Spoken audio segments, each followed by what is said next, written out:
உங்க வண்டியில டயர்ஸ் எப்படி எவ்வளவு கிலோமீட்டருக்கு ஒன்ஸ் மாத்துவீங்க அப்படின்னு? மேக்ஸிமம் எங்களுக்கு 1,00,000 கிலோமீட்டர் ஒன்று ஒரு செட்டு டயரு. நீங்க எப்படின்னா பெரிய வண்டி மாதிரி ரீபட்டன் போடுறது அந்த மாதிரியா இல்ல அதெல்லாம் புதுசா கிடையாது, மாத்திடுறது? புது டயர் தானே மாற்றுவாங்க. புது டயர் எடுத்தோம்னா மேக்ஸிமம் ஃப்ரண்ட்டில் தானே போடுவாங்க.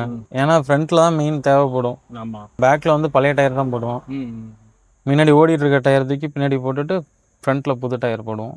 அது ரெண்டாவது ஈவனாக கழட்டி மாட்டணும். ஒரு 10,000 கிலோமீட்டர்னா அந்த மாதிரி அலைன்மெண்ட்டும் பார்க்கணும், அலைன்மெண்ட் கங்கு திருப்பி போடணும்.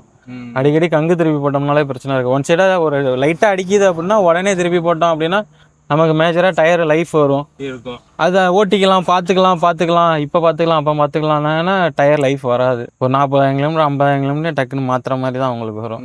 அது டயர் கங்கு திருப்பி போகிறது தான் மெயின். கங்கு திருப்பி போடுறோன்னா எப்படி சொல்றீங்க? கங்கு திருப்பி போகிறோன்னா நம்ம அலைன்மெண்ட் பார்க்குறோம்லானே, அப்போ பவுட்ரு போடுறோம்ல.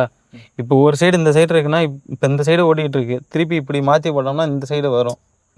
அப்போ கலட்டி தனியா மாற்றி போடுறது. சரி சரி.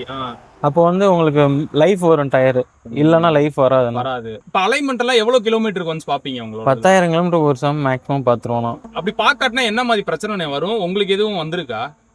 எங்களுக்கு டயர் தானே மெயின் காலியாகும். 1,00,000 கிலோமீட்டர் ஓடுறதுல 35-40லயே அடி வாங்கிருச்சு. 2 செட்டு 4 டயர் அந்த மாதிரி அடி வாங்கிருச்சு. ஓனர்கிட்ட சொன்னா, அப்புறம் மேனேஜர்ட்டையும் சொன்னா மாற்றி கொடுத்தாங்க உடனே.